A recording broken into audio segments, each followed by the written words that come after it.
Serbie et l'Union européenne, destin national et perspectives continentales, puisque c'est le thème de cette conférence.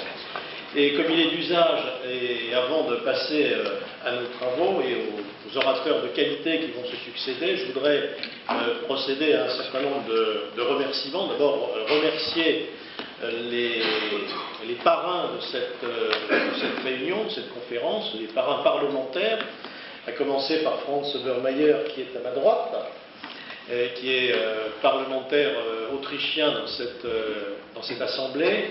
Alors je crois que c'est important, effectivement, qu'un parlementaire autrichien soit là dans une conférence sur la Serbie.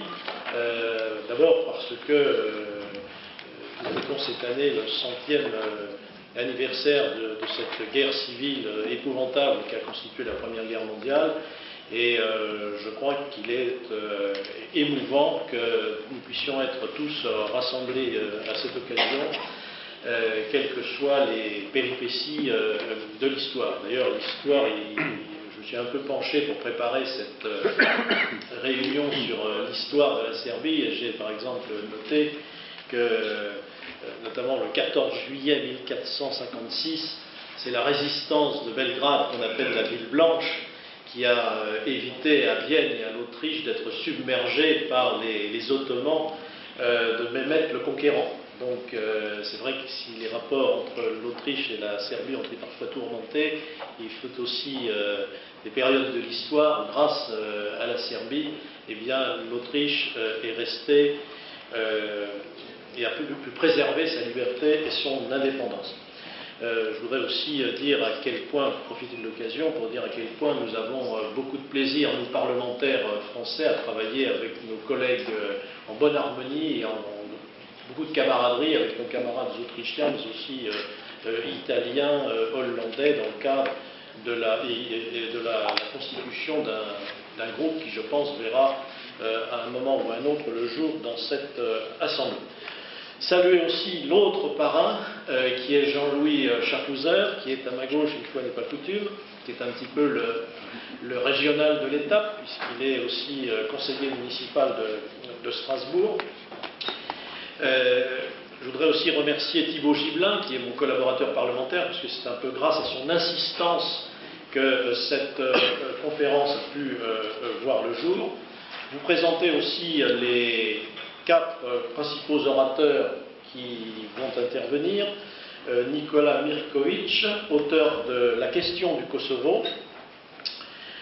Constantin Dobrilović, qui est président de la plateforme Chrétiens pour la liberté. Slobodan Despot, qui est éditeur et écrivain. Et aussi Arnaud Gouillon, qui est président de l'ONG Solidarité Kosovo. Rappelez aussi que la salle dans laquelle nous sommes est mise à disposition de 15h30. Nous avons un peu passé le délai jusqu'à 17h30, donc nous disposons de cette salle pendant 2 heures. Nous allons en profiter parce qu'après je crois que c'est les écologistes qui vont prendre le relais. Il y a un petit pot de sortie aussi, un petit pot qui est prévu à la sortie. Il n'y aura peut-être pas de Slovovic, puisque c'est comme ça qu'on appelle, je crois, l'alcool de prune en Serbie, mais en tout cas, il y a un petit pot de l'amitié qui vous sera servi à la sortie. Puisque j'en suis au remerciement, je voudrais aussi saluer la présence de plusieurs de mes collègues parlementaires, que ce soit mesdames Joël Mélin et Mme Trojanski, et puis aussi l'un de nos collègues, je ne sais pas où il est, autrichien, il est là, voilà, qui est M. Wiminski, voilà, et qui donc nous fait l'amitié de sa présence. Voilà pour ce qui est des remerciements. Je voudrais aussi, une fois n'est pas coutume, je voudrais aussi remercier les traducteurs qui nous accompagneront, puisqu'il y a une traduction à la fois en allemand, en anglais et en français. Alors on n'a pas l'habitude de les remercier, mais parce qu'ils sont un peu dans les soutes du navire en quelque sorte, mais je crois que c'est un travail extrêmement important qu'ils font dans cette assemblée. Vous savez que nous sommes extrêmement critiques à l'égard de l'Union européenne. Néanmoins, il faut saluer le travail des collaborateurs, des fonctionnaires de cette assemblée, qui sont des gens généralement d'un très haut niveau, et je crois que sans le service traduction de ce Parlement, eh bien, je crois que la qualité du travail des parlementaires serait tout à fait altérée, elle serait même assez dérisoire. Donc je crois qu'il faut les saluer leur présence, puisque c'est un service qui nous est offert par cette Assemblée, et je souhaitais faire ce petit rappel. Vous savez qu'il y a 24 langues qui sont pratiquées, pratiquées dans le service traduction dans ce Parlement, ça donne lieu à plus de 500 combinaisons linguistiques. Donc c'est vous dire le travail considérable qui est fait par ce service de la traduction. Un bref retour sur l'intitulé de cette conférence. Je ne veux pas trop monopoliser la parole, mais je voudrais vous dire que pour nous qui sommes français, la Serbie et le fait de pouvoir consacrer une conférence à la Serbie a une connotation particulière, puisque je dirais presque sentimentale, tant les rapports entre la France et les Serbes sont des rapports pas seulement politiques, mais aussi affectifs. Alors je ne vais pas remonter jusqu'à Hélène d'Anjou, qui était une princesse française, qui avait épousé un roi serbe au XIIIe siècle. Le XIIIe siècle, c'est d'ailleurs le siècle aussi de Saint Sava, qui est le grand saint, la grande figure serbe à la fois sur le plan religieux et aussi sur le plan politique. C'était aussi accessoirement, je crois, le patron des écoliers, Saint Sava. Mais c'est vrai que toute l'histoire contemporaine, et même depuis plusieurs siècles, tous les événements qui se sont succédés ont été émaillés d'une grande proximité entre la France et la Serbie. Le roi Pierre Ier de Serbie, par exemple, avait été fait chevalier de la Légion d'honneur. Il avait été même à l'école militaire de Saint-Cyr. Il avait d'ailleurs dit, retrouvé quelques citations qui sont intéressantes. Il avait dit à l'écrivain Albert Londres: nous devons tout à la France, la Serbie est la fille de la France. Vous voyez que l'attachement qui peut être celui des Serbes à l'égard de la France est un attachement considérable. Ceux qui connaissent par exemple Belgrade, qui est la ville blanche, qui ont eu l'occasion de se promener dans le parc de Kalemegdan, ont noté la présence d'un monument qui s'appelle d'ailleurs le monument à la France, avec en exergue une très très belle formule qui est la suivante: aime-la comme elle vous a aimé. Vous voyez qu'il y a beaucoup de lyrisme dans les rapports franco-serbes, et je pourrais aussi vous en citer encore d'autres comme ça. Lamartine: le peuple serbe a un cœur fier qui a pu être déchiré mais non plié, comme on ne peut plier le cœur du chêne dans la forêt. Vous voyez, dernière petite anecdote, parce que je la trouve aussi extrêmement émouvante, c'est le maréchal Franchet d'Espéré, qui est très très cher au cœur des Serbes, qui, visitant un hôpital militaire pendant la Première Guerre mondiale, tombe sur un soldat qui était un soldat serbe, qui était un paysan un peu illettré, un peu éclopé, et à un moment donné, le paysan interpelle le maréchal et lui dit: mais vous êtes le maréchal Franchet d'Espéré? Et le maréchal lui dit: oui, mais vous, est-ce que vous savez situer géographiquement la France? Et le paysan, très fier, bombe du torse, et dit: la France, monsieur le maréchal, elle se situe là, en montrant son cœur. Vous voyez que les rapports donc, qui peuvent unir les Serbes et les Français sont des rapports parfois extrêmement étroits et aussi sentimentaux. Mais je crois qu'indépendamment de cet aspect affectif, vous allez le voir, et nos orateurs vont vous le démontrer, le problème de la Serbie, le problème du Kosovo aussi, est un problème extrêmement d'actualité. Et on n'est pas à l'abri, même nous en France, demain, d'un scénario à la Kosovare. Parce que ce qui s'est passé, on va vous l'expliquer, ce qui s'est passé au Kosovo à la fin des années 90 et au début des années 2000 au Kosovo et en Serbie, c'est un petit peu comme si demain, en Seine-Saint-Denis, il y avait un mouvement terroriste islamique qui fait à la fois de la politique, aussi un peu de trafic de drogue et de trafic d'organes. Après avoir été inscrit sur la liste des organisations terroristes de l'ONU, eh bien, se retrouvait comme par enchantement adoubé par les États-Unis et le nouvel ordre mondial, et ses péchés sur le tableau noir complètement effacés, et que ce mouvement soit après avoir pratiqué des actes de terrorisme dans le département, soit appuyés par l'OTAN, par l'Union européenne, pour pratiquer un nettoyage ethnique, en quelque sorte, au détriment des rares Français qui restent en Seine-Saint-Denis, pour leur dire maintenant vous dégagez, on va déclarer l'indépendance de la Seine-Saint-Denis avec la bénédiction de la communauté internationale. C'est un peu ça qui s'est passé en Serbie il y a quelques années. Et on peut comprendre que les Serbes, bien qu'un processus d'adhésion et d'entrée dans l'Union européenne se soit enclenché, notamment à partir de 2008, eh bien on peut en tout cas comprendre que les Serbes regardent ce processus d'intégration dans l'Union européenne avec une certaine inquiétude. Je voudrais terminer mon propos avant de laisser la parole à mon excellent collègue Blanc-Mailleur, qui va prendre le relais. S'il est aussi très pris par son emploi du temps, notamment par les travaux en commission, je voudrais terminer par une citation de Victor Hugo. Et vous allez voir quel est Victor Hugo, qui est extrêmement révéré, je crois, en Serbie, et pour cause. Et vous allez voir que cette citation est encore parfaitement d'actualité. Il devient nécessaire d'appeler l'attention des gouvernements européens sur un fait tellement petit, à ce qu'il paraît, que les gouvernements ne semblent pas s'en apercevoir. Ce fait, le voici. On assassine un peuple. Où, point d'interrogation, en Europe. Ce fait a-t-il des témoins? Oui, un seul témoin, le monde entier. Les gouvernements le voient-ils? Non. De là, les choses qui se font en Serbie.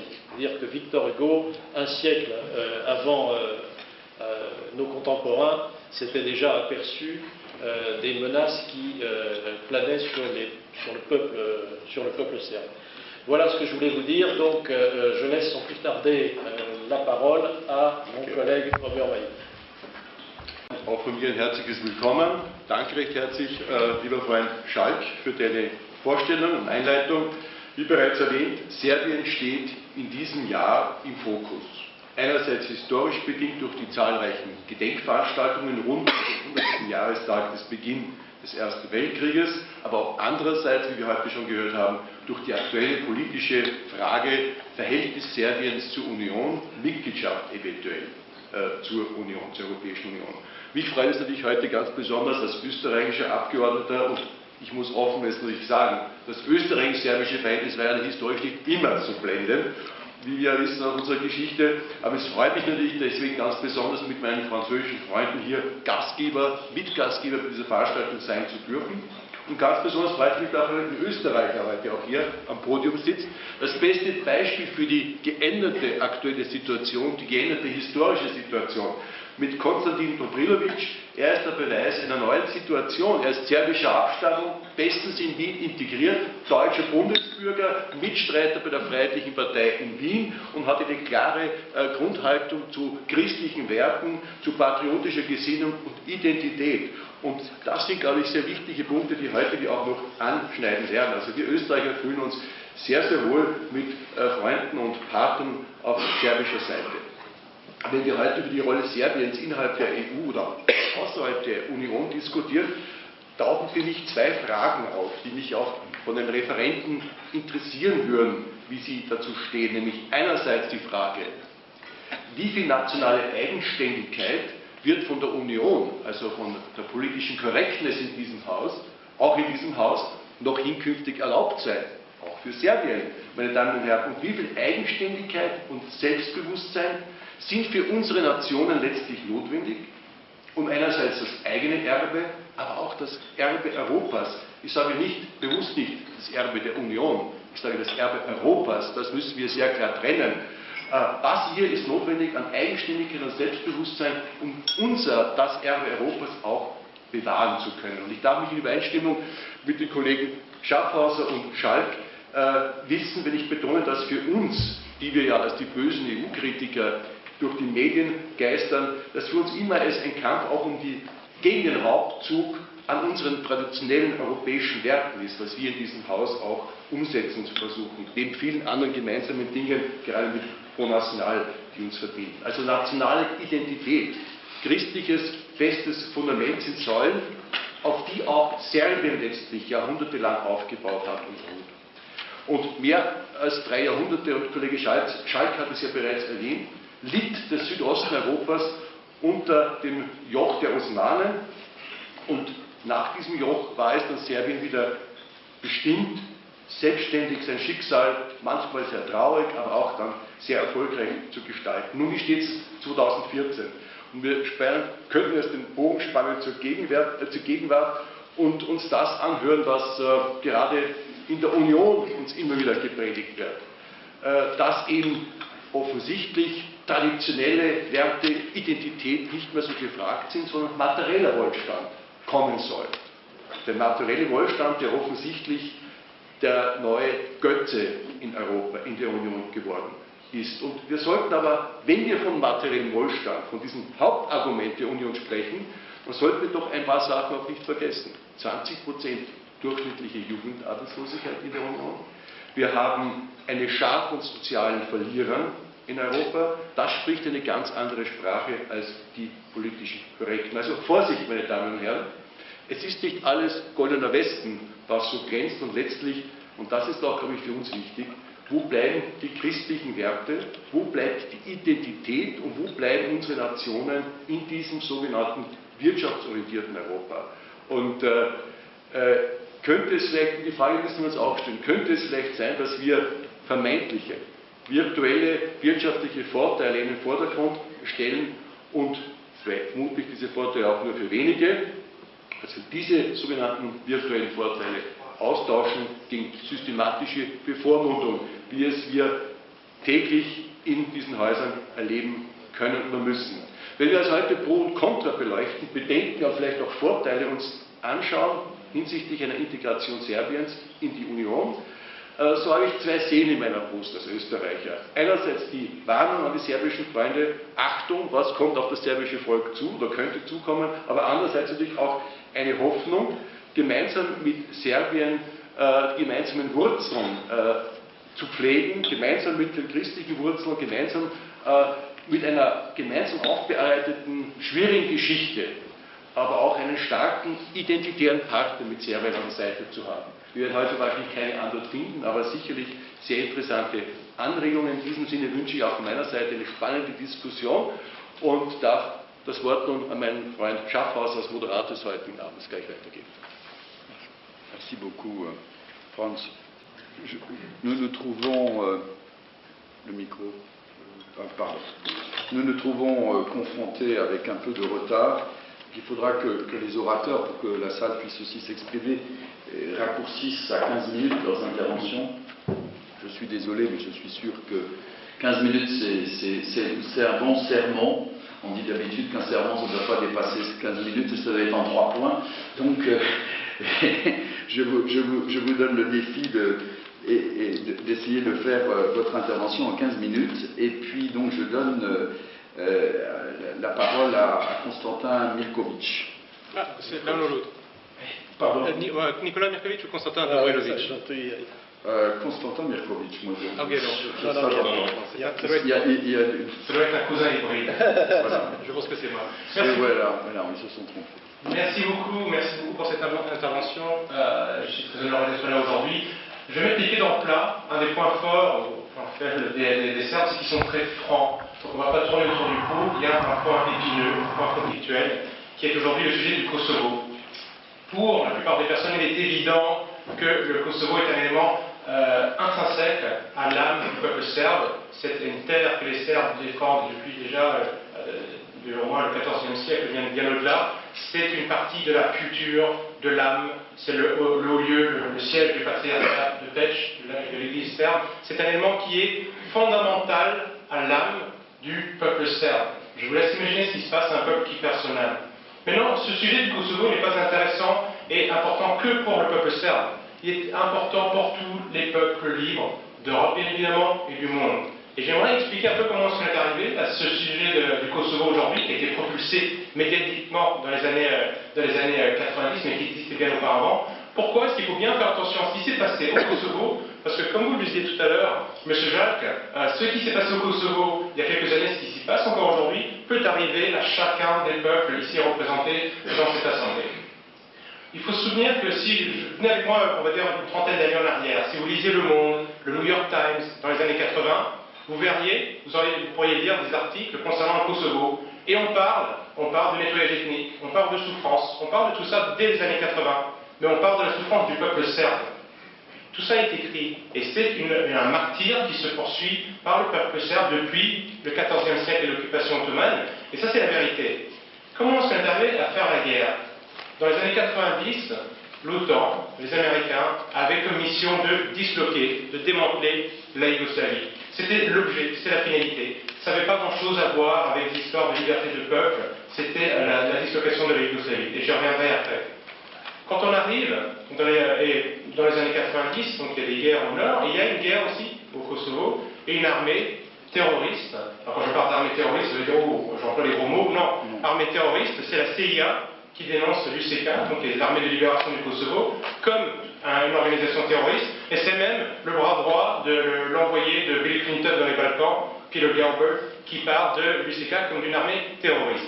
On est en 1998. Il y a plus de 300 assassinats de Serbes ou d'Albanais, parce que du reste, beaucoup d'Albanais ont été assassinés par d'autres Albanais qui les accusaient de collusion. Il y a 1800 attaques, en tout de plus de 700 blessés. Donc il y a une guerre civile qui se produit en 1998.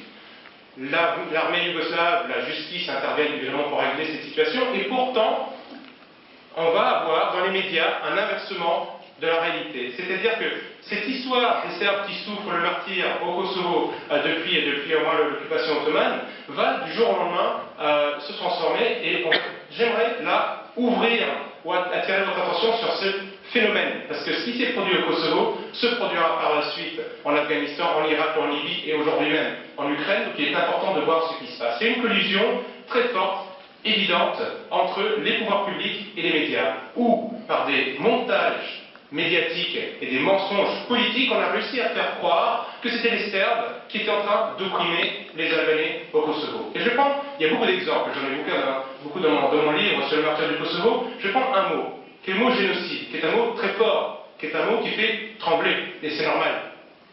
Qu'est-ce qui s'est passé dans ces années-là? Pour pouvoir faire passer le noir au blanc et inverser la réalité, les politiciens, les hommes politiques de tout premier plan, au niveau occidental, atlantiste, ont employé ce mot de génocide. Qui a employé ce mot? Tony Blair, Premier ministre britannique, qui parle de génocide racial. Nous avons Massimo D'Alema, président du Conseil italien. Nous avons William Cohen, le secrétaire d'État à la Défense américaine. Nous avons, le pompon revient à l'ambassadeur américain pour les crimes de guerre, qui s'appelle David Schaefer, et qui lui dit, à cette époque-là, qu'il y a jusqu'à 225 000 hommes de 16 à 59 ans qui ont disparu. 225 000, c'est un peu plus petit que la taille de la ville de Strasbourg, qui auraient disparu. Et les Américains n'auraient rien vu. Les Américains, ils savaient ce que Jacques Chirac prenait au petit déjeuner, et ils ne savaient pas où étaient 225 000 hommes. Tout ça, ce sont des mensonges qui ont été colportés, qui ont été répétés par les médias. Donc si vous prenez des images fortes dans une guerre civile, il y en a des deux côtés, évidemment, vous conditionnez les personnes et vous entraînez les personnes dans la guerre. Et c'est comme ça qu'on a réussi à inverser la réalité de ce qui s'est passé au Kosovo et comment l'OTAN a réussi à déclencher cette guerre. Il y a eu des faux pourparlers de paix à Rambouillet, qui était une mascarade. On a fait venir les Albanais, et pour parler au nom des Albanais au Kosovo, on a fait venir la branche extrémiste, la plus dure, représentée par Hashim Thaçi, au lieu de prendre la branche démocrate, plus démocratique on va dire, et les Yougoslaves à l'époque ne pouvaient pas accepter, même Henry Kissinger, qui était l'ancien secrétaire d'État américain, qui passe plutôt pour un néoconservateur, prix Nobel de la paix, dit lui-même que tout était fait lors des pourparlers de Rambouillet pour que la Yougoslavie n'accepte pas ce traité. C'était impossible. D'accord? Henry Kissinger le dit lui-même. La suite, vous la connaissez, 78 jours de bombardement sur la Yougoslavie. Est-ce que l'OTAN avait le droit de faire ça? Non. Aucune autorisation de l'ONU, au détriment de la Convention de Genève, au détriment des accords, de l'acte final des accords d'Helsinki, au détriment du droit humanitaire international sur le principe de distinction. Sans aucune autorisation, l'OTAN, de son propre chef, a bombardé une nation souveraine. Amis européens, vous devriez écouter et dire ça de très près. Parce qu'à partir du moment où une organisation militaire se donne le droit, s'octroie le droit, au détriment des règles internationales, d'intervenir, qui va l'en empêcher? Et je vous l'ai dit, le Kosovo n'était que le début. 78 jours de bombes, qu'est-ce qui a été bombardé en Yougoslavie? Un train de voyageurs, l'ambassade de Chine, un autocar de voyageurs civils, des quartiers résidentiels, une maternité, des ponts, une centrale thermique. Où sont les cibles militaires?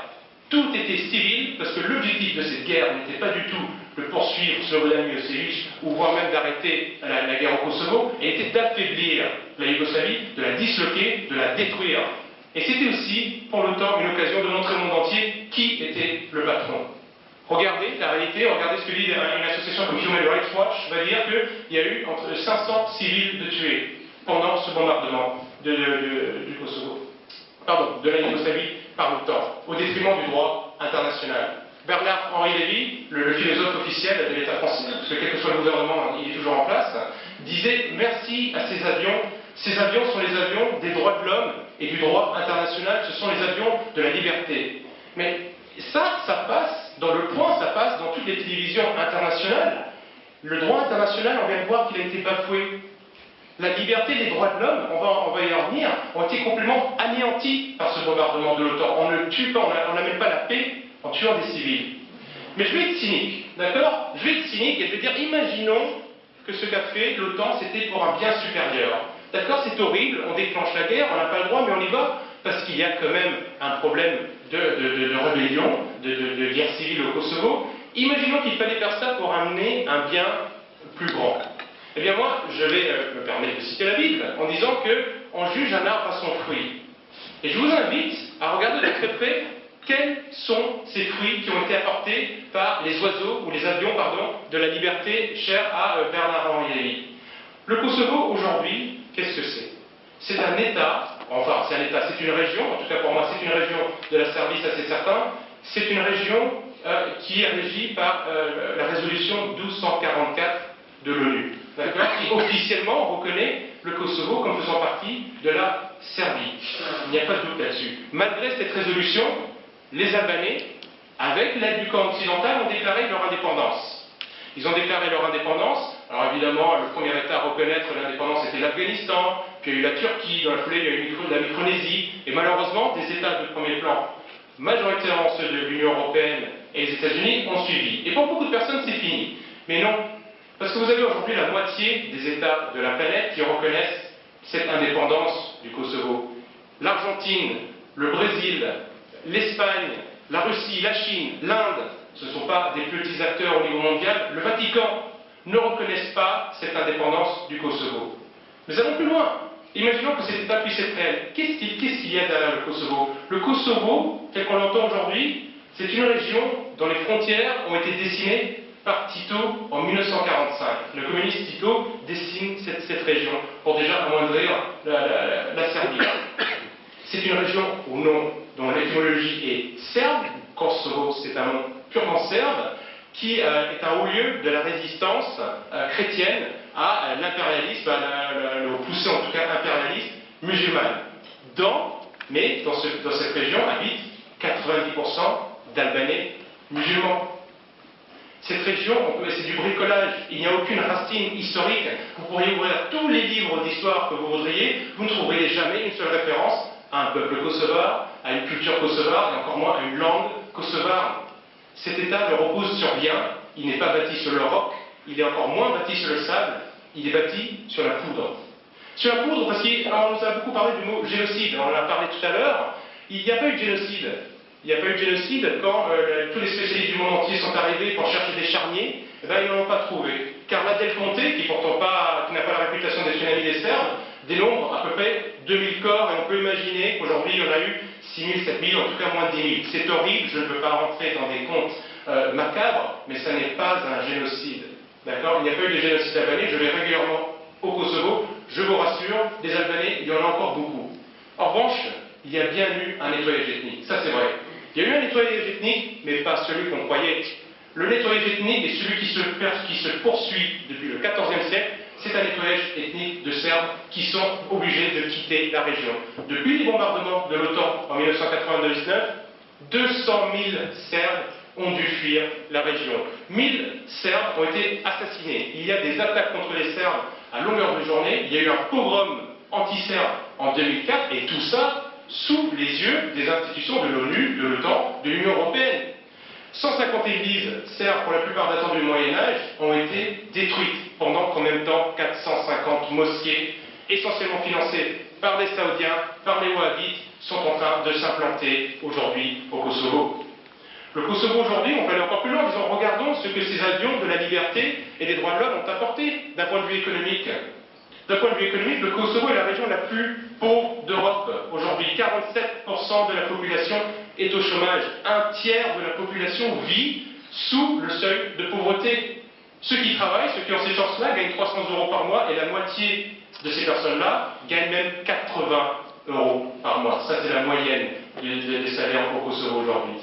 Parce que le Kosovo, ce n'est pas un État, c'est un État fantoche, ce n'est pas une réalité historique. Qu'est-ce que c'est? Le Kosovo est aujourd'hui un pays qui est régi par des anciens membres de l'UCK, d'accord, de cette armée terroriste, qui ont monté des partis à la va-vite, ils sont passés du trafic de drogue au trafic des bulletins, et ils ont fait ça assez rapidement, évidemment avec l'aide de leurs nouveaux amis occidentaux, mais ils ont gardé les mêmes manières qu'avant. Rien n'a changé dans ce qui concerne ces personnes-là. Et aujourd'hui, cet État criminel, il y a deux choses, à vrai dire, je suis un peu méchant avec le Kosovo. Il y a deux grandes choses qu'on exporte au Kosovo aujourd'hui. On exporte de la drogue et on exporte des djihadistes. Et vous pourrez me dire, ah, ça c'est de la propagande serbe. Vous allez voir que non. C'est un État mafieux aujourd'hui qui continue de faire son argent comme il le faisait avant. Sur le trafic d'organes, comme vous le disiez, sur le trafic de la drogue, sur la traite des blanches, tout cela se poursuit aujourd'hui. On a de nombreux rapports qui ont attesté. Pourtant, on ne dit rien, ni l'OTAN, ni l'Union européenne ne disent mot sur ce qui était en train de se passer au Kosovo aujourd'hui. Ça, c'est la réalité. Maintenant, je vous disais là tout à l'heure, c'est de la propagande, c'est pas vrai, regardez, si c'était vrai, on en entendrait parler. J'aimerais prendre un témoin des spécialistes, non serbes, d'accord? Comme ça, je vous donne une gage de bonne foi. Non serbes qui ont été au Kosovo. Et qu'est-ce qu'ils disent? J'aimerais prendre un de vos collègues ici, Giuseppe Arlacchi, eurodéputé socialiste. D'accord? Spécialiste sur la lutte anti-mafia en Italie. Non, révélateur pour les amis.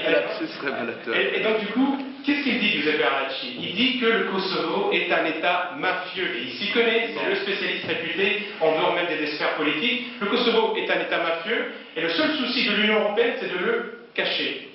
Que dit un autre Italien, le général Fabio Mini? Fabio Mini était responsable de la KFOR, c'est-à-dire de la présence de l'OTAN au Kosovo. Que dit Fabio Mini? Il dit que chaque fois qu'il serre la main d'un politicien du Kosovo, il doit se laver les mains, parce que ces politiciens ont tous et l'argent sale de la corruption et du sang. Il dit que s'il y a des poissons qui pouvaient parler au fond des lacs du Kosovo, il y a beaucoup de choses qu'elles pourraient raconter, sous-entendu le nombre de corps qui gît encore aujourd'hui dans ces lacs, suite à l'organisation d'activités criminelles. Il y a Christian Kars, qui est un officier norvégien de l'OTAN, qui a demandé pardon pour les crimes qui ont été commis contre les Serbes et les minorités, et il a demandé pardon parce que l'OTAN n'a pas réussi à les protéger. Je peux prendre aussi un témoin, Dick Marty, et pas Dick Martich, donc Dick Marty, sénateur suisse, qui a fait un rapport pour le Conseil de l'Europe. Il a fait un rapport parce qu'il y avait quand même beaucoup de bruit autour de ces affaires criminelles, de ces organisations criminelles au Kosovo. Que dit son rapport aujourd'hui? Il est accablant. Il dit lui aussi, Dick Marty, que le Kosovo actuellement est contrôlé par des mafieux, que les institutions occidentales ne disent rien sur ce qui s'y passe. Il incrimine l'ex-premier ministre du Kosovo, Hashim Thaçi, plus de 24 fois dans ce rapport qui a été approuvé par le Conseil de l'Europe, et le traite de responsable du crime organisé au Kosovo aujourd'hui. Et ça, c'est la réalité de ce que voient des spécialistes occidentaux. Et j'en ai un dernier que j'aimerais citer, qui est le général canadien, qui s'appelle Lewis Mackenzie, d'accord? Lui aussi, général de l'OTAN, ça s'appelle le deuxième. Donc lui, il connaît bien les Balkans, il a été le responsable, le commandant de la force promu en Bosnie. Et lui, il dit, très clairement, les Albanais nous ont joué comme un Stradivarius. Personne ne nous avait dit que les crimes qui étaient commis au Kosovo étaient des crimes commis par les Albanais. Que ces crimes continuent aujourd'hui et que personne ne leur dit rien. Lewis Mackenzie, général de l'OTAN. Alors aujourd'hui, chers amis, pour les raisons que je viens d'évoquer, parce que le peuple serbe a le droit de garder sa terre, parce que vous voyez toutes les manigances qui sont organisées et ces collusions entre le politique et le média qui ont eu des suites, je vous dis, ailleurs dans le monde, et c'est ce qui se passe actuellement en Ukraine, il faut bien en être conscient. Il est temps que les peuples européens se réveillent, il est temps que les Européens cessent et les montages politiques de l'OTAN et ses guerres, et parce que la Serbie et le peuple serbe a toujours répondu présent en défendant l'Europe contre l'islam, contre le nazisme, contre le fascisme, sous même le communisme, parce que le peuple serbe a réussi ça et a toujours été aux côtés des Européens, eh bien je pense qu'il est temps aujourd'hui que les peuples d'Europe soient aux côtés des Serbes du Kosovo et pour le Kosovo serbe. Je vous remercie. Donc la parole à mon ami Slobodan Despots. 15 minutes, hein, Slobodan. Oui, bien sûr. Merci Jean-Luc. Et merci de ce rappel. Il est vrai que le temps nous manque, le temps nous presse, et ce n'est pas uniquement pour rendre cette salle, je crois. C'est pour ça qu'un quart d'heure me suffira pour dire ce que j'ai à dire, de même que 3 minutes me suffiraient. Je crois qu'après ce que vient d'exposer Nikola Mikovic, et qui est à mon avis un argumentaire terrible et irréfutable, il y a de quoi s'interroger sur, disons, les actes qui ont été posés en Europe ces 20 dernières années, grosso modo depuis la chute du communisme. Il y a beaucoup de révisions à faire sur les alliances, sur la manière de les mener, sur l'identité même de ce que nous sommes en train de construire en Europe. Il y a plusieurs années, 7 ans exactement, que je n'ai pu participer à un débat de type politique sur la Serbie. J'y ai renoncé pour une raison qu'il m'est important d'expliquer, parce qu'elle fait partie de mon argumentaire en 3 points comme une homélie, n'est-ce pas? Parce qu'il est honnête, je crois, et en l'occurrence très important de savoir qui vous parle, de quel point de vue il vous parle et de quoi il vous parle.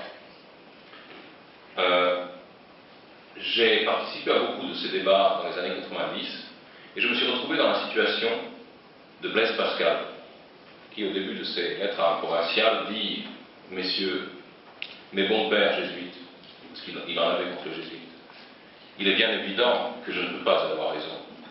Je suis seul et vous êtes 80 docteurs. Cette raison-là faisait que lorsqu'on participait jusqu'à aujourd'hui à un débat sur l'avenir ou le présent des Balkans occidentaux, c'est l'euphémisme qu'on a utilisé dans la diplomatie pour désigner l'ex-Yougoslavie après l'avoir fracassée. Donc, lorsqu'on participait à ces débats, j'avais très nettement l'impression de faire partie d'une délégation d'aborigènes qui avait présenté ses doléances au roi d'Angleterre. C'est-à-dire que vous venez, vous dites ce que vous avez à dire, et vous nous servez d'alibi pour qualifier une assemblée de débat plutôt que de se cantonner à un huis clos entre nous, avec nos certitudes, avec nos autocongratulations et avec nos directives qui sont immuables comme le fer.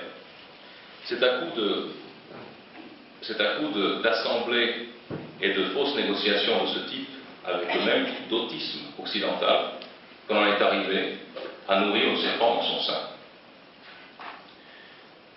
Et, comme je l'ai dit tout à l'heure, le temps nous presse. Le temps nous presse. Aussi, je ne vous parle pas en tant qu'avocat de la cause serbe. Je suis né en Yougoslavie, dans le nord de la Serbie, d'une famille serbo-croate. Je suis serbe orthodoxe par mon identité. Je suis citoyen suisse et soldat suisse par ma citoyenneté. Je suis de culture catholique et occidentale par mon éducation. Je suis un Européen. Je parle 5 langues d'Europe, j'écris dans 3 langues d'Europe. Je ne peux pas supporter de voir ce que l'Europe est devenue. Je ne peux pas supporter de voir que cet ensemble qui s'est construit pour surmonter ces divergences, pour surmonter ces guerres civiles, toutes les guerres d'Europe ont été des guerres civiles, réinstaure des guerres civiles sur son continent, encourage des guerres civiles sur son continent. de quel point de vue je me place. En 1999, pendant les bombardements, j'ai participé également à une assemblée sur le devenir de l'ex-Yougoslavie. C'était en avril, pendant que l'aviation française, c'était à Paris, pendant que l'aviation française, avec l'aviation de l'OTAN, bombardait la Serbie. J'ai eu l'audace de dire à cette assemblée, mesdames et messieurs, comprenez bien que pendant que je vous parle, vos impôts servent à détruire mes maisons. Comprenez bien que votre pays, la France, est entré en guerre sans la déclarer, avec un pays infiniment plus faible, qui ne lui a absolument rien fait. À ce moment-là, une centaine de personnes ont quitté la salle. Il leur était simplement impossible d'entendre cette simple vérité absolument indiscutable. Aujourd'hui, quand on dit ça, en revenant sur ces faits d'il y a une quinzaine d'années, les gens ne quittent pas la salle, ils la remplissent. Il y a une prise de conscience. Il y a, pour moi qui depuis 25 ans essaye de dire une part de vérité sur cette région, non pas en tant qu'avocat de la cause serbe, mais en tant qu'Européen soucieux de ce qu'il va devenir sur ce continent, et soucieux de préserver toutes nos identités, parce que je ne peux pas en éliminer une au profit d'une autre. Je vois que ce n'est que maintenant, et c'est pour ça que je suis ici, que ce genre de mise en garde commence à être entendu. Or, ça fait 25 ans que je le répète.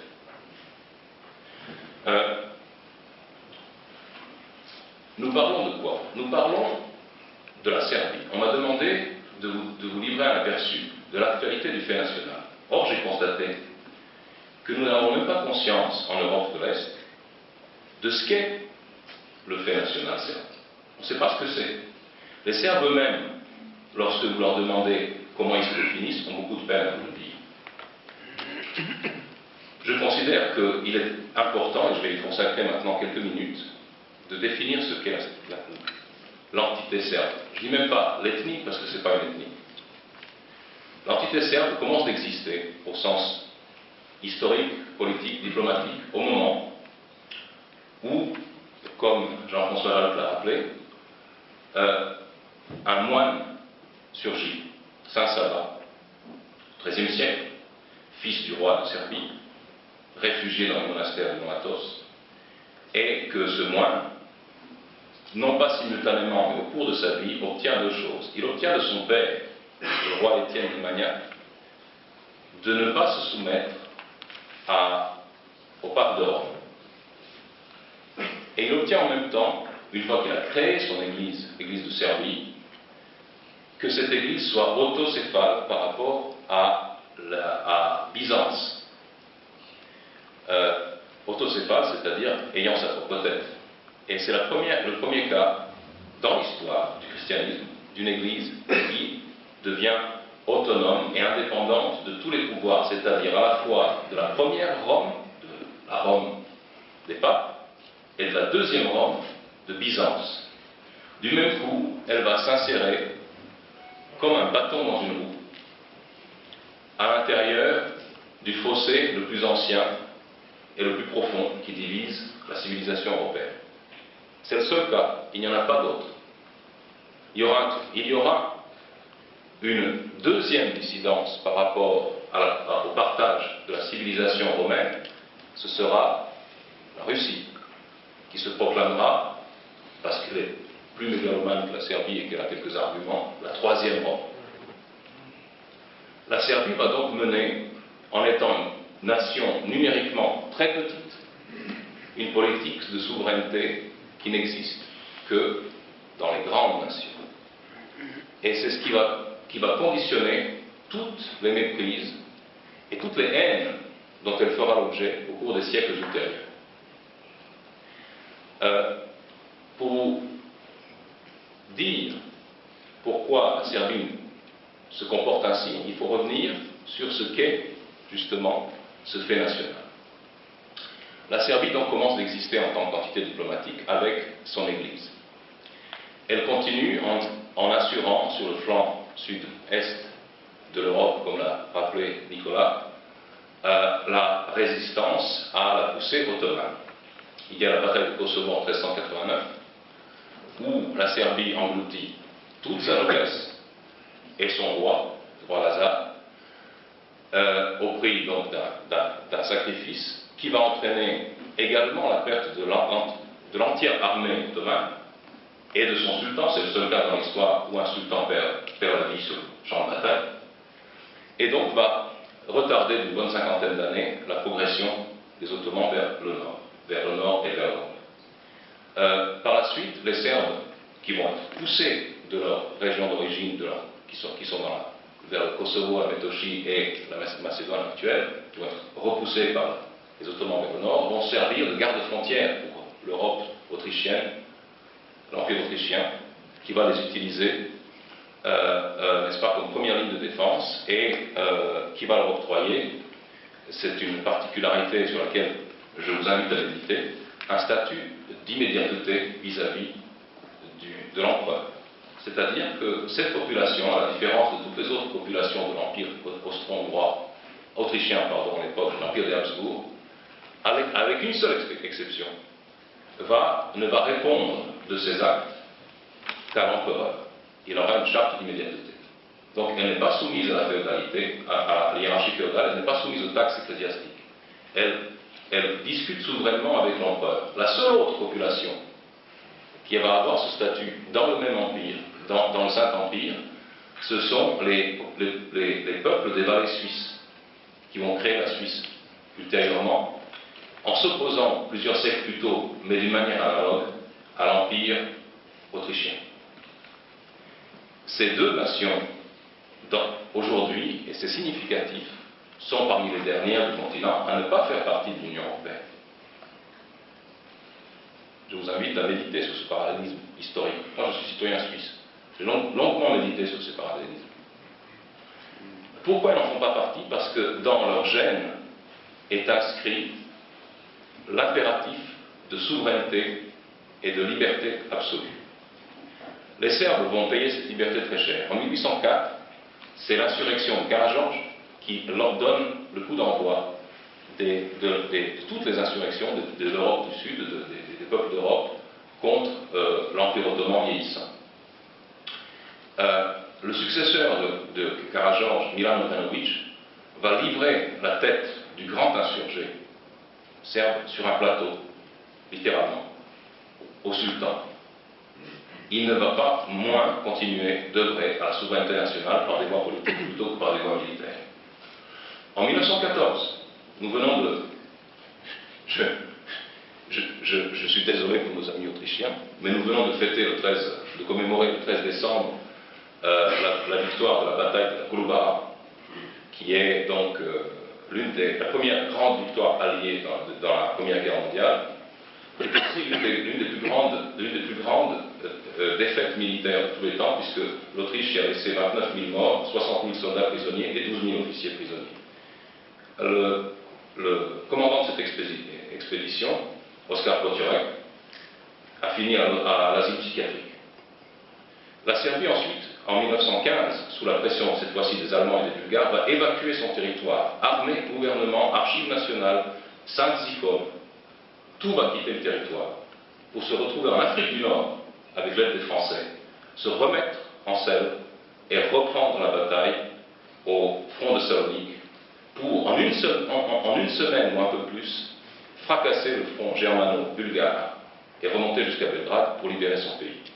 Il existe un télégramme que plus personne ne cite, étrangement, même pas en France, de l'empereur, du Kaiser, adressé au roi de Bulgarie, disant que 45 000 va-nu-pieds serbes décident de l'issue de la guerre. C'est un scandale.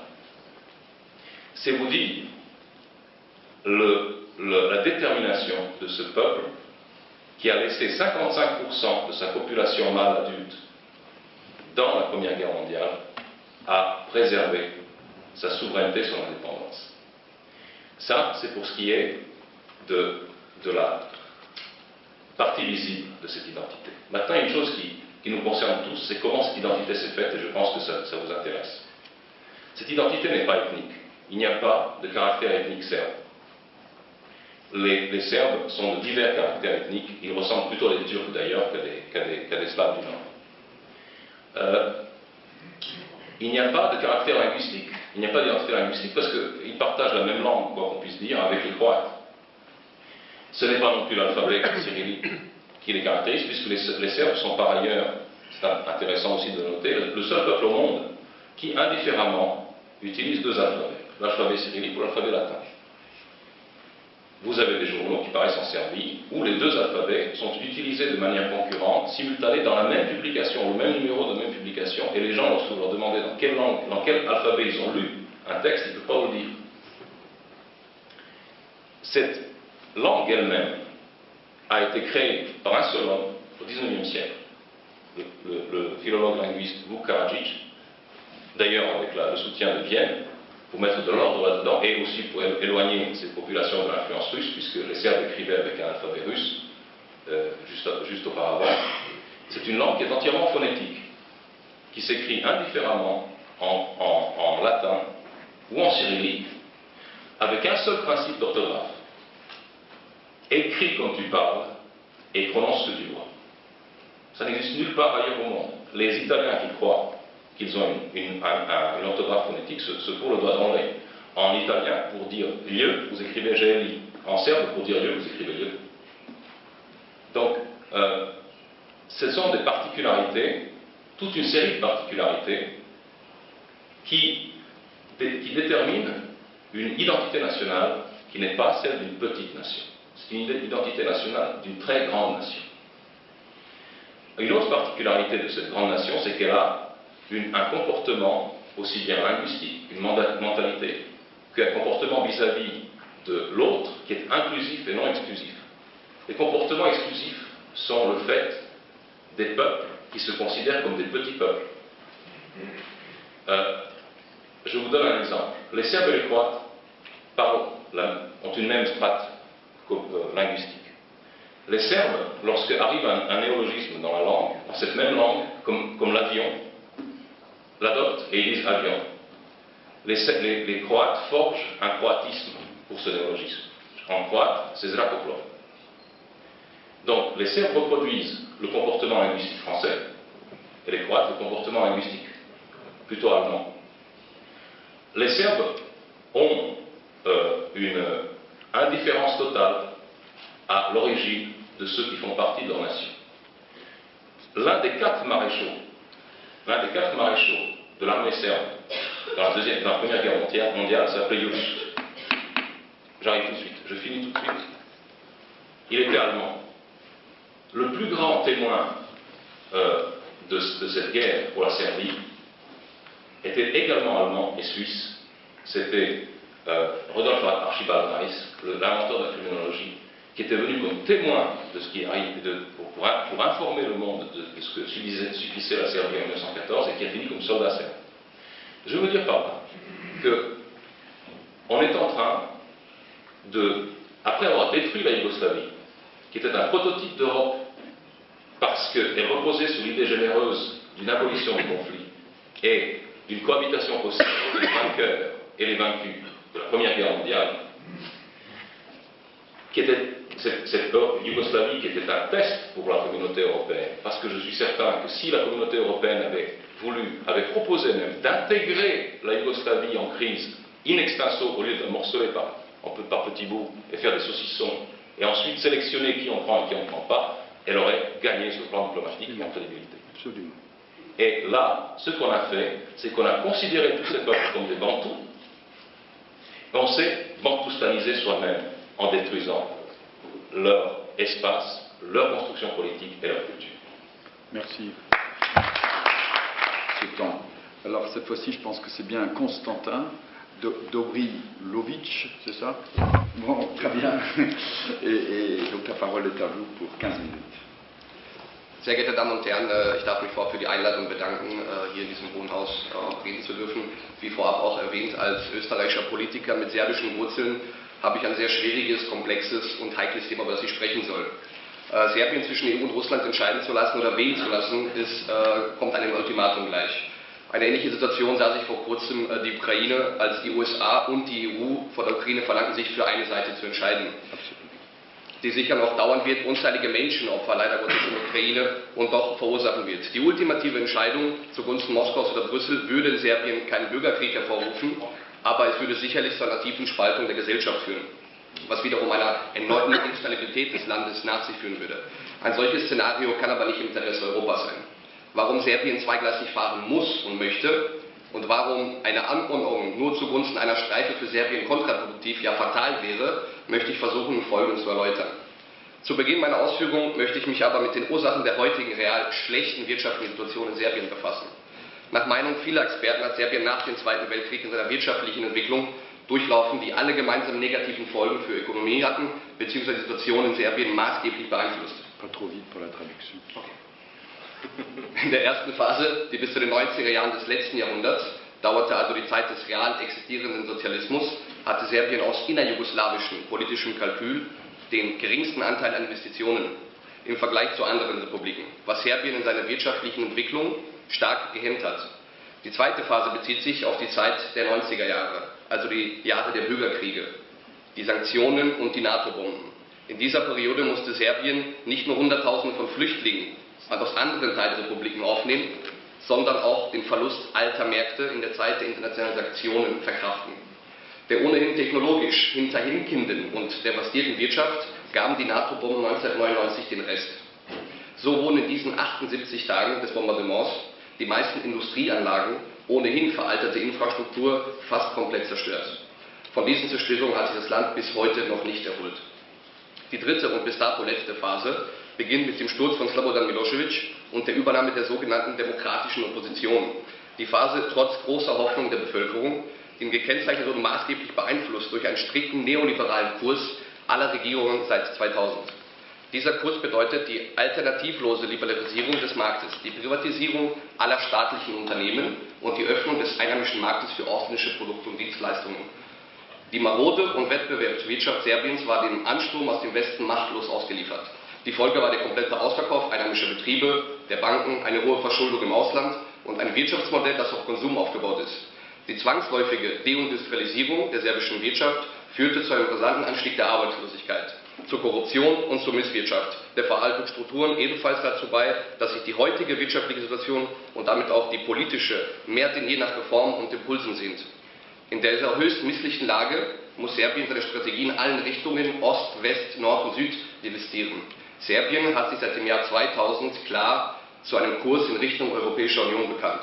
Obwohl Serbien durch die bereits genannten Probleme in den 90er Jahren den Anschluss in die Weltwirtschaft fast verloren hat, ist die jetzige Transitionsphase gleichzeitig eine große Chance für Serbien und ihre Wirtschaft. Die enge Zusammenarbeit mit vielen Unternehmen aus der Europäischen Union und deren Weiterentwicklung ist wichtig, und für die Investitionen aus den Staaten der Europäischen Union haben gezeigt, dass Serbien Ressourcen gibt, die Investitionen rechtfertigen. Die Modernisierung Serbiens und seiner Wirtschaft bedeutet aber gleichzeitig, Reformen in Politik und Verwaltung zu unternehmen. Diese Reformen müssen zur Stärkung des Staates selbst führen, denn nur ein effizienter Staat kann zu wirtschaftlichem Wachstum und sozialer Entwicklung führen. Daher sind Serbien und seine Regierung heute mehr denn je aufgerufen, sich stärker an den wirtschaftlichen Entwicklungsprozess zu involvieren. Steuererleichterungen und öffentliche Investitionen. Der dringend notwendige Technologiefortschritt könnte insbesondere aus den Staaten der Europäischen Union kommen. Hierbei sollte Serbien nicht nur die Rolle eines Billiglohnlandes spielen, in den Unternehmen kurzfristig ihre mobilen Produktionsanlagen aufbauen und nach den Abschöpfen dieses Land wieder verlassen. Das Beispiel des EU-Staaten des Südens wie Griechenland oder Portugal zeigt, dass ohne Industrie und ohne industrielle Funktionen das Überleben nicht möglich ist.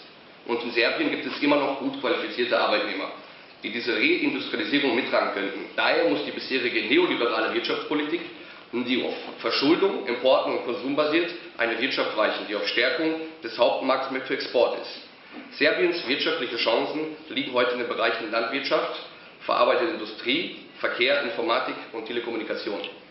Auch hier können die Verantwortlichen in Serbien und der Europäischen Union Vorbilder und Partner finden, die ihnen in der Neutralisierung helfen können. Es kann nicht das Interesse der Staaten Europas sein, dass der Südosten Europas wirtschaftlich weiter zurückbleibt und dadurch zu einer permanenten Quelle politischer, dadurch auch sicherheitsrelevanter Instabilität bleibt. Nur den europäischen Völkern abgeneigte Machtzentren der Welt können die wirtschaftliche Stagnation des Balkans bzw. des wichtigsten Players auf dem Balkan befürworten. Eine bewusste Vernachlässigung der Peripherie wird sich früher oder später auch negativ auf das Zentrum auswirken.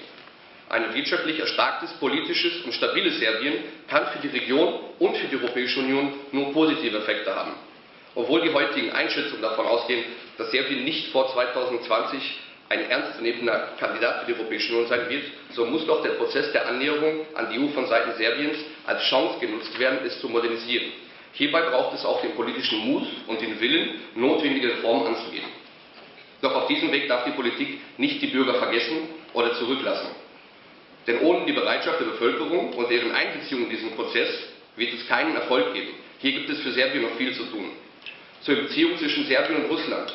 Seit Jahrzehnten pflegen und leben diese zwei Völker und diese zwei Staaten eine jahrhundertlange Beziehung, obwohl Russland und von der Sowjetunion damals Serbien bzw. Jugoslawien keine gemeinsame Grenze vereint, ist dieser Teil Europas doch immer sehr Russland angebunden gewesen. Die Beziehung zwischen Russland und Serbien und damit das Verständnis über dieses Verhältnis nur auf geostrategische oder machtpolitische Konstellationen zu reduzieren, verstellt den Blick auf alle Aspekte dieser Relation. Zwischen Russland und Serbien besteht seit Jahrhunderten eine Beziehung, die über den Aspekt von Macht und Politik ausgeht. Das brüderliche Verhältnis hat seine Wurzeln in der gemeinsamen Religion, Kultur, das gemeinsame christlich-orthodoxe Erbe, was gepflegt und gelebt wird. Diese Bande manifestiert sich oft in der Geschichte beider Völker und Staaten. So trat das Russische Reich nach der Kriegserklärung durch Österreich-Ungarn auf serbischer Seite in den Großen Krieg. Trotz verheerender Folgen für das russische Zarenreich verändert sich das Verhältnis zu Serbien nicht. Die Bruderliebe des großen orthodoxen Volkes zeigte sich auch von Serbien. Nach der Oktoberrevolution, Zehntausende russischer Flüchtlinge wurden damals in Serbien aufgenommen. Es ist auch wichtig zu erwähnen, dass die erste Auslandskirche der Russen auch in Serbien, in Sremski Karlovice, gegründet wurde. Dies sind nur einige Beispiele für die brüderliche Verbundenheit zwischen diesen beiden Völkern und Staaten. Hier sind auch ein paar Fakten zu nennen, aber in Europa wurden alle Völker irgendwann mal gegeneinander gekämpft. So haben sich Russen und Serben immer auf der gleichen Seite befunden. Wenn man aber von diesen kulturellen und historischen Bindungen absieht, die für den heutigen globalisierten westlichen Journalisten und Politiker schwer zu verstehen sind dann noch die Interessen und wirtschaftlichen Aspekte. Bereits zu Sowjetunion-Zeiten hatte das ehemalige Jugoslawien und damit auch Serbien durch verschiedene Handelsabkommen gesicherte Absatzmärkte zur Sowjetunion und ihre Produkte. Auch wenn diese Märkte im Zugange des genannten Sanktionen wegfallen würden und von westlichen Unternehmen besetzt wurden, so sind die neuen Entwicklungen, das heißt die heutige internationale Sanktion gegen Russland, eine Chance für Serbien, verlorene Position wieder zurückzugewinnen.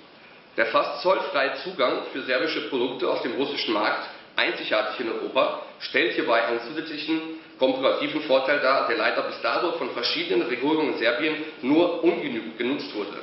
Wie alle Staaten Europas, so auch Serbien, stark abhängig von den Importen von Gas und Erdöl. Eine Zusammenarbeit mit Russland in diesem Sektor kann für Serbien nur vom Interesse und Vorteil sein, aber nicht nur für Serbien, sondern für alle Länder dieser Region. Bestes Beispiel hierfür ist oder war die Gaspipeline South Stream. Deren Umsetzung und Nutzung für alle Staaten der Region, aber insbesondere für Serbien, mehr Sicherheit bei der Energieversorgung und eine bedeutende Ankurbelung der heimischen Wirtschaft bedeutet hätte. Die Nichtumsetzung des Projekts wird noch schwerwiegende Folgen für den Süden Europas, aber auch für die Europäische Union haben. Doch Russland ist heute in Serbien nicht nur Energielieferant, sondern stellen einen wichtigen Investor und Partner dar. So ist das größte serbische Energieunternehmen NIS von der russischen Gazprom 2009 gekauft worden. Es wurden seitdem über 2 Milliarden Euro in das neue Unternehmen investiert. Das damals durch die NATO und den bombenstark in Mitleidenschaft gezogenes Unternehmen, das auch Erdölraffinerien besaß, ist heute der größte Steuerzahler in Serbien. Russland plant mit Serbien die Modernisierung des Staatsbahn- und des Bahnnetzes und der Infrastruktur. Auch die Ansiedlung russischer Banken hat im Bankensektor bis dato von europäischen Banken dominiert. Auch der geplante staatliche Investitionsfonds soll russischen Banken die Möglichkeit geben, sich in Serbien weiter zu engagieren und auszubreiten.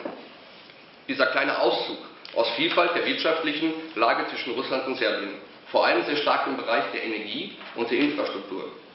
Diese Investitions- und Wirtschaftsbereiche sind für jede Volkswirtschaft ein Motor für Entwicklung. Wenn man die heutige Situation in Serbien analysiert, dann sind doch solche Investitionen dringend notwendig. Aus diesen Gründen kann Serbien auf die vielfältige Zusammenarbeit mit Russland nicht verzichten. Ja, es wäre fatal. Diese Impulse für die einheimische Wirtschaft, besonders in den strategisch wichtigen Bereichen, denn momentan, aber auch in Zukunft werden solche Projekte finanzielle Mittel aus den westlichen Staaten insbesondere zu Konditionen nicht zur Verfügung stehen. Eine Abkopplung von der russischen Wirtschaft und dem russischen Markt wäre für Serbien und seine Ökonomie fatal und sie könnte es schwer verkraften. Zusammenfassend möchte ich nochmal unterstreichen, dass Serbien vor 2020 zu einem ernstzunehmenden EU-Beitrittskandidaten avancieren könnte. Unabdingbar bleibt aber auch weiterhin, dass es im Interesse von Serbien sein kann, sich einem Tabor anzuschließen, ob Russland oder der Europäischen Union. Dafür profitiert Serbien zu viel von beiden Seiten. Trotz dieser Einschätzung zeigt sich aber die politische Realität, dass die Balancierung immer schwieriger wird für die serbische Regierung. Die neuesten Botschaften in Richtung Serbien, beispielsweise von EU-Kommissar Johannes Hahn oder Außenminister Sebastian Kurz, die gesagt haben, dass die EU die serbische Wunschpolitik nicht lange unbedingt tolerieren wird. Für Serbien bleibt das erklärte Ziel auf dem Weg zur Mitgliedschaft in der EU eine komplette Ablehnung von Russland, wäre aber gleichzeitig eine Absage an die serbische Identität. Zu hoffen bleibt, dass die Verantwortlichen in Europa die Möglichkeit, den Brückenbauer, die Brückenrolle Serbiens erkennen und nutzen. Das wäre wichtig für die Europäische Union, aber auch für Serbien. Man muss auch sagen, dass Serbien einer ultimativen Entscheidung 100 Jahre nach dem Beginn des Ersten Weltkrieges diesmal ersparen würde. Vielen Dank für Ihre Aufmerksamkeit.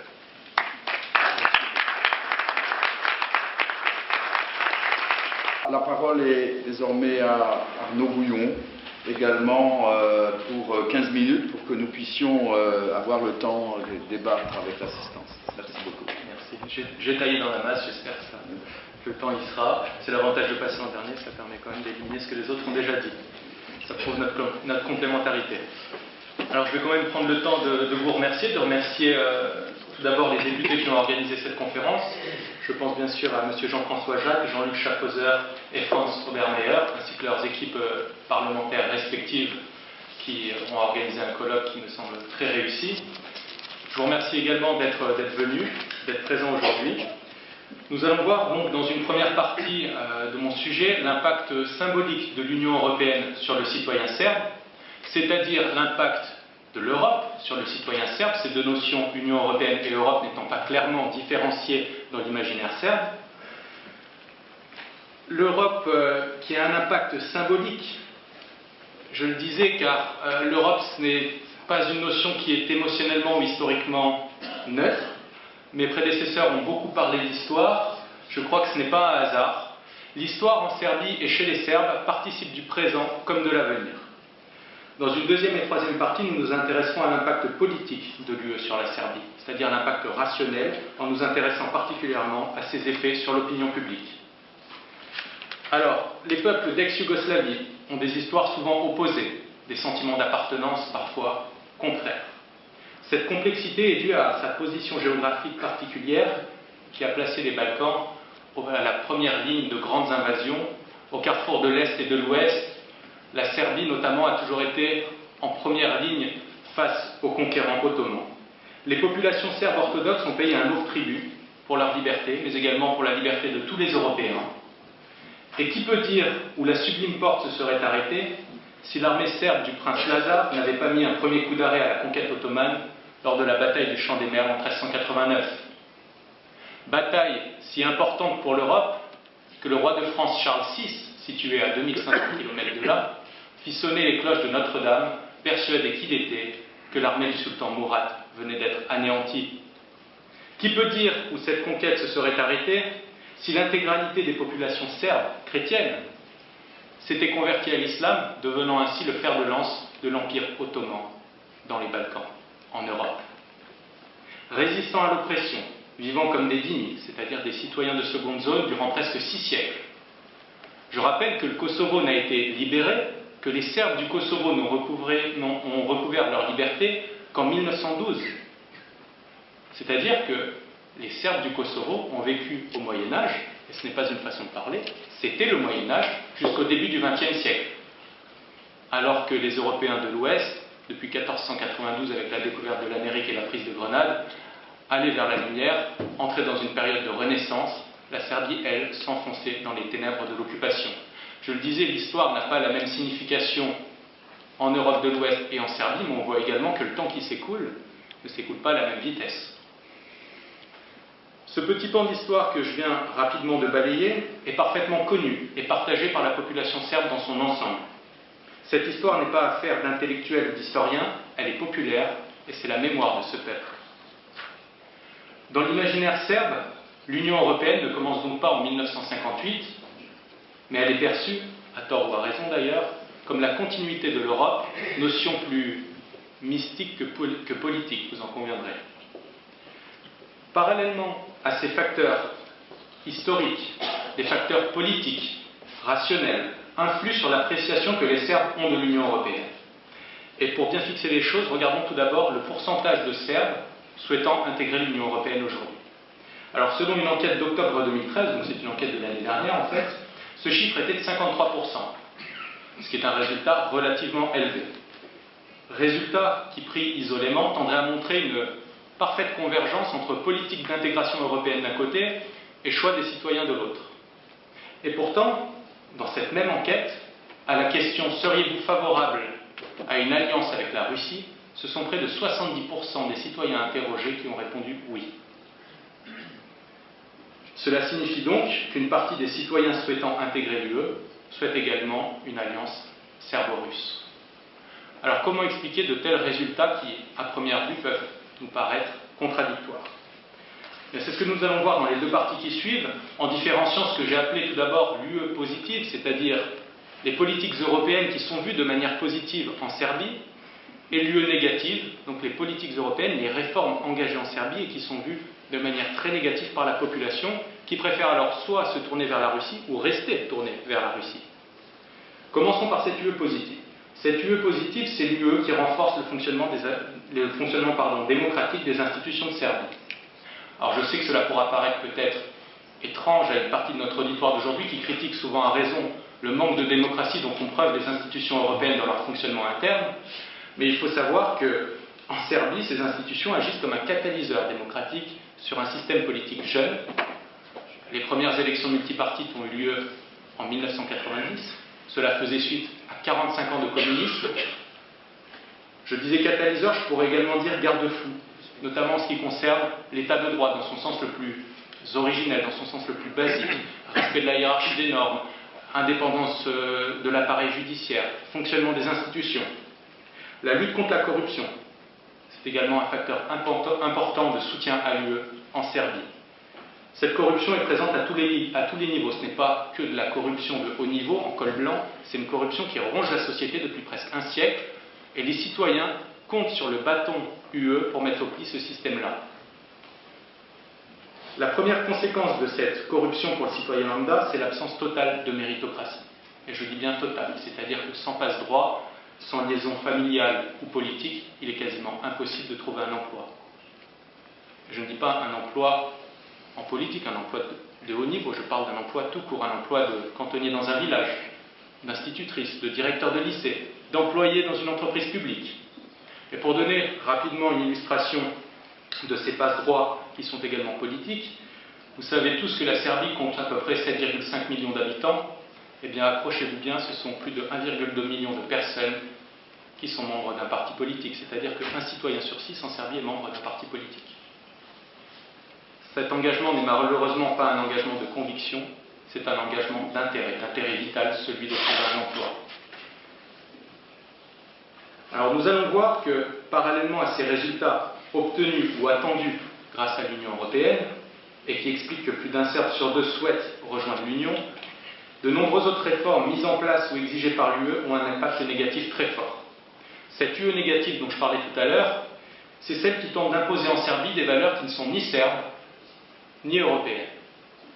C'est cette UE qui demande à la Serbie de mener une politique étrangère contraire à son intérêt national. Le dernier épisode en date étant l'exigence, ou plutôt la demande diplomatique de l'Union européenne que la Serbie impose des sanctions à la Russie. C'est bien sûr une UE plus que trouble sur les questions de souveraineté. Et là, je ne pense pas aux pertes de souveraineté par le haut, à travers l'acquis communautaire, à travers les lois votées à Bruxelles, puisque l'UE est assez claire sur cette question-là, mais plutôt aux pertes de souveraineté par le bas. Celles qui favorisent l'autonomie, voire la sécession de certaines régions, celles qui favorisent le délitement national au profit d'un communautarisme réel, qui n'est pas fantasmé, il est réel et il est assumé. C'est ce que nous allons voir maintenant. Je vais donc parler maintenant des minorités nationales. Minorités nationales auxquelles l'Union européenne souhaite donner toujours plus de droits, toujours plus de pouvoir. Ces minorités sont tout d'abord reconnues par l'État serbe, la Serbie étant le pays des Serbes et des minorités nationales habitant ce territoire. Là, je viens de citer la Constitution de Serbie. Vous l'aurez compris, on est ici à milieu d'un État-nation construit sur le modèle républicain français, mais plutôt sur une théorie politique multiculturelle, différenciant les notions de nationalité et de citoyenneté. La nationalité renvoyant à l'idée de nation, dans son sens originel de peuple, et la citoyenneté renvoyant à l'appartenance administrative ou juridique à un système politique, à un État. Ainsi, un habitant de Novi Pazar, petite ville serbe du sud de la Serbie à majorité musulmane, à majorité bosniaque, sera de citoyenneté serbe, mais de nationalité bosniaque. La réciproque étant vraie à Banja Luka, petite ville serbe de Bosnie, où les citoyens sont de citoyenneté bosnienne, mais de nationalité serbe. Alors ce système politique n'a pas été imposé par Bruxelles, il lui est bien antérieur. Ce système est l'héritier d'une histoire complexe, où les peuples ont survécu aux empires, aux royaumes, aux confédérations d'États, aux États eux-mêmes. Je vais prendre un exemple tout simple. Prenez un jeune Serbe de 29 ans, né en 1985, comme moi. Appelons-le Dragan. Eh bien, Dragan, lorsqu'il naît en 1985, il vit en République fédérale socialiste de Yougoslavie. Vous vous en souvenez tous, le drapeau yougoslave, avec l'étoile rouge, et un hymne, Ej Slovénie. En 1992, lorsque Dragan rentre à l'école primaire, il a déjà changé de pays. Il vit désormais en République fédérale de Yougoslavie. Et le drapeau n'est plus le même. 10 ans plus tard, lorsque Dragan termine le lycée, il ne vit plus dans une fédération. Il vit désormais dans une communauté d'États, la communauté d'États Serbie et Monténégro. Puis, seulement en 2006, Dragan commencera sa vie dans la Serbie indépendante.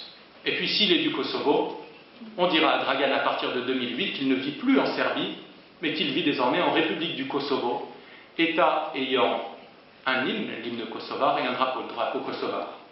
Donc Dragan, en 29 ans, il a changé 5 fois de pays, 5 fois d'hymne, 5 fois de drapeau, 5 fois de passeport. On comprend mieux pourquoi l'identité serbe s'est donc forgée sur la notion de nationalité et non sur la notion de citoyenneté, notion plus vague, plus floue et plus changeante, particulièrement dans les Balkans.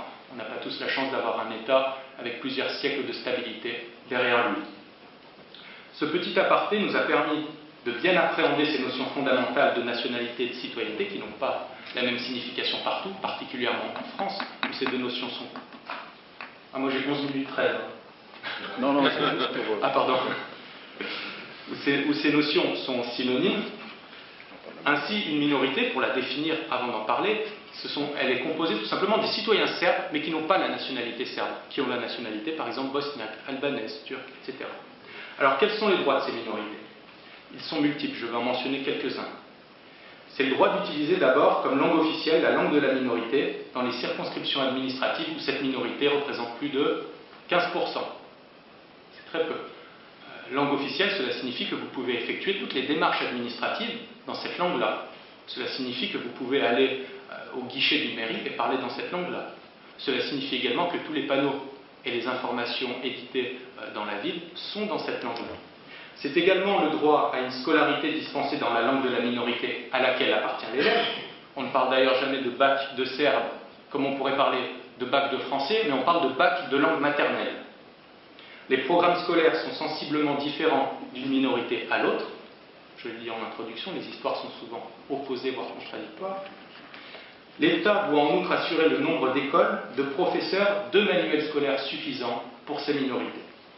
La première conséquence de cela, c'est qu'à Bujanovac, petite ville du sud de la Serbie, seulement 5% des élèves albanais sont capables de communiquer en serbe. Ça pose de grandes questions à l'avenir. Comment va-t-on pouvoir vivre ensemble si l'on n'est pas capable de communiquer ensemble? Je vais passer rapidement, car je commence à manquer de temps, sur les conseils représentatifs des minorités qui sont élus, qui ont de nombreuses prérogatives, notamment celle de déterminer les jours fériés de la minorité, jours fériés qui seront appliqués à l'école, dans l'administration, dans l'entreprise. Si vous appartenez par exemple à la minorité turque, vous pouvez retirer votre carte d'identité et elle sera bilingue, serbo-turque, les deux langues ayant la même police, ayant la même taille, la même importance. Donc ces droits que je viens de citer suffisent à montrer l'immense tolérance dont font preuve les Serbes à leur égard, et surtout l'immense liberté dont bénéficient les minorités nationales en Serbie. Pourtant, Il y a toujours un pourtant qui vient gâcher les choses. Pourtant, l'Union européenne, dans son rapport d'octobre 2014, c'est-à-dire il y a 3 mois, qui est disponible en anglais sur le site du Parlement européen, l'Union européenne estime que ces droits ne sont pas suffisants et demande officiellement à la Serbie de renforcer sa législation sur le droit des minorités. Alors au-delà de la stupéfaction, la question qui vient immédiatement à l'esprit, c'est pourquoi ? Pourquoi la Serbie devrait-elle aller toujours plus loin sur ces questions-là, alors qu'elle dépasse largement les standards que l'on applique au sein même de l'Union européenne, et notamment en France et en Allemagne, où l'on a décrété que le multiculturalisme était mort ? Un premier élément de réponse consisterait à dire que l'Union européenne agit ici comme un objet politique ayant sa volonté propre, qui dépasse la somme des volontés des pays membres la constituant. Ainsi, pour savoir ce que l'on exigera des pays membres de l'UE demain, il faut regarder ce que l'on exige de Belgrade aujourd'hui, notamment sur les problématiques multiculturelles auxquelles l'Union européenne tout entière va devoir faire face de plus en plus dans la décennie qui arrive. Nombreux sont ceux qui ne parviennent pas à comprendre l'attachement des Serbes à leurs racines, à leur histoire, à leur souveraineté. Ceux qui ne connaissent pas ou plus la notion d'intérêt national n'imaginent pas qu'un pays puisse faire des choix politiques selon ce critère unique. Certains ne comprennent pas non plus que la Serbie puisse regarder à l'ouest pour sa capacité d'intégration politique et économique, mais aussi à l'est pour son intérêt géostratégique et civilisationnel. Ce choix est-il le bon? Mais surtout, ce choix est-il tenable? On le pense à Belgrade, on en doute à Bruxelles et à Moscou. Évidemment, et je vais terminer là-dessus, la question du grand écart serbe entre l'Union européenne et la Russie ne se poserait pas, selon moi, si l'UE était une Europe des nations, construite sur des valeurs européennes communes, de Brest à Vladivostok, pour paraphraser le général de Gaulle. Une Europe défendant des choix stratégiques européens et ne regardant que l'intérêt commun des différentes nations européennes pour définir sa politique. Bref, une UE qui serait Europe, comme dans l'imaginaire serbe, une Europe des nations libres et souveraines. Je vous remercie.